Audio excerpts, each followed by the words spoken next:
ഇന്നത്തെ big boss Malayalam season 6 episode കണ്ട പ്രേക്ഷകർ എല്ലാവരും ഒരേ സ്വരത്തിൽ തന്നെ പറയുന്നു, സിബിനോട് കാണിച്ചത് നീതികേടാണ്. മുന്നത്തെ സീസണിൽ ആര്യ അത് സ്റ്റോറി ആയിട്ട് ഇട്ടിട്ടുണ്ട്, BB+ അത് ഇട്ടിട്ടുണ്ട്.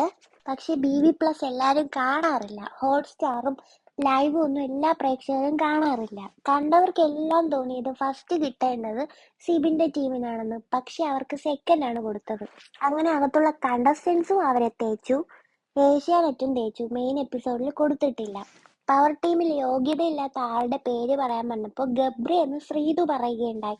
അതിനോട് കുറച്ച് ആഡ് ചെയ്തിട്ടാണ് സിബിൻ പറയുന്നത്. എന്തു പറഞ്ഞാലും അപ്പത്തന്നെ ജാസ്മിൻ വന്ന് ഇടയ്ക്ക് കയറും. അത് അവസാനം സിബിന് പ്രൂവ് ചെയ്ത് കാണിക്കാനും പറ്റി. കാരണം ഗബ്രിയെ പറ്റി പറഞ്ഞതും ഇടയ്ക്ക് കയറി ജാസ്മിൻ ഇടപെട്ടു. വലിയൊരു പാരഗ്രാഫ് ക്വസ്റ്റ്യൻ ആണ് അടുത്ത് ജാസ്മിൻ സിബിനോട് ചോദിക്കുന്നത്. എന്നിട്ട് സിബിൻ അതിന് എസ് ഓർ നോ എന്ന് മാത്രമേ പറയാവൂന്നും പറയുന്നു. ഇപ്പൊ ഒരാൾ നമ്മളോട് ചോദിക്കുകയാണ്, നിനക്ക് വട്ടുണ്ടെന്ന കാര്യം നാട്ടുകാർക്ക് അറിയാമെന്ന കാര്യം നിനക്കറിയാമോ? ഇനി നീ പറ, നീ എസ് ഓർ നോ പറ എന്ന് പറഞ്ഞാൽ നമുക്ക് പറയാൻ പറ്റുമോ എസ് ആണോ നോ ആണോ എന്ന്? അതുപോലെ ഒരു ക്വസ്റ്റ്യൻ ആയിരുന്നു ജാസ്മിൻ സിബിനോട് ചോദിച്ചത്.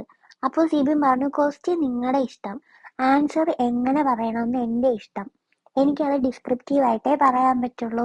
എസ് ഓർ നോ ആണെങ്കിൽ എനിക്ക് പറയാൻ താല്പര്യമില്ല എന്ന് സ്ട്രോങ് ആയിട്ട് ഒരു നിലപാടും പറഞ്ഞു.